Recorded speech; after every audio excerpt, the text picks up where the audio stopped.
Good evening, worshippers. This is day 90 of the 100 nights of worship. I'm so happy and I thank God for the grace to be alive right now. And this is day 90. That is powerful. 90 days gone. That is just God, just God. If you take it, that is about 3 months gone. And we have 10 days left. And today we're talking about the sacrifices of joy.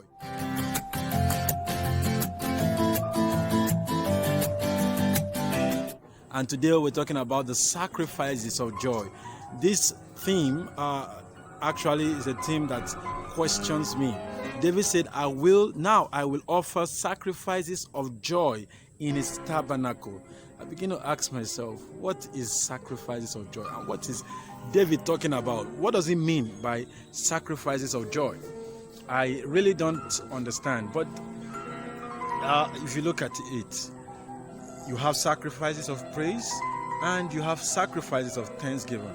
And now David is talking about sacrifices of joy. Now remember, what you sacrifice is something you have to let go of. You have to give up, something. If you say you sacrificed something. And so I realized that if there is any idea of the sacrifice of joy, that means that we are giving up something for something. We're giving up something to someone, and we are giving up our joy to the Lord. So that means that this joy is meant for no one else. I don't know if you get it. It means for no one else. The joy is meant for God alone. There are people who derive joy in the worldly things. It is still David that said, in your presence is the fullness of joy, and at your right hand there are pleasures evermore. So it is only in his presence it derives fullness of joy, and only at his right hand that there are pleasures forevermore.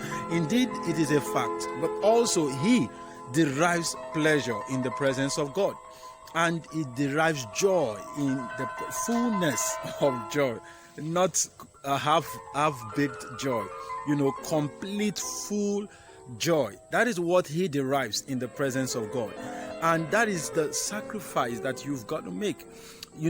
That you have been able to rewire your mind to only derive joy from the Lord. I don't know if you get it, but then there are a lot of us who have so many things that gives us joy.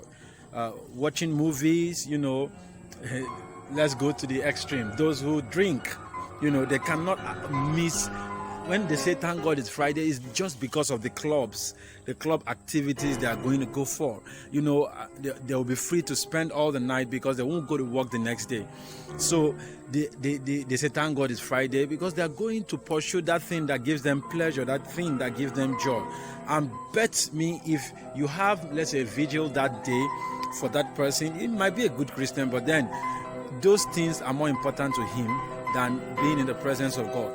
And so you see people, a critical example is when a football match is going on, an average guy that is a football fan of one club or the other, and his club is playing, that guy is not going to go to church. If the match coincides with a service, with the time to be in the presence of God, that guy is not going to go to church. Just forget about it. And so when some pastors discovered this, what they did is, okay, come to church. We will play that match in the church. I see it as absurd and uncalled for. But then it is an evidence how much people value football to God. It is an evidence, point blank, no matter the excuse they want to give to you. They are trying to get people to come to church. The pastor might actually prefer to worship God than, to watch football. But then he wants to get people to come to church using football. And so those people come to church because they know that once it is time for that match, everybody will watch and then service will continue. It is nonsense.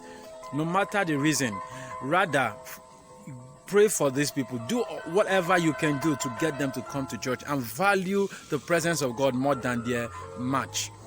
They can watch the replay, they can, read about it, they can go discuss it and all of that, but they should be in the presence of God. But the other way is what you experience. And in some cases, it is the pastor himself who cannot afford to miss that football match.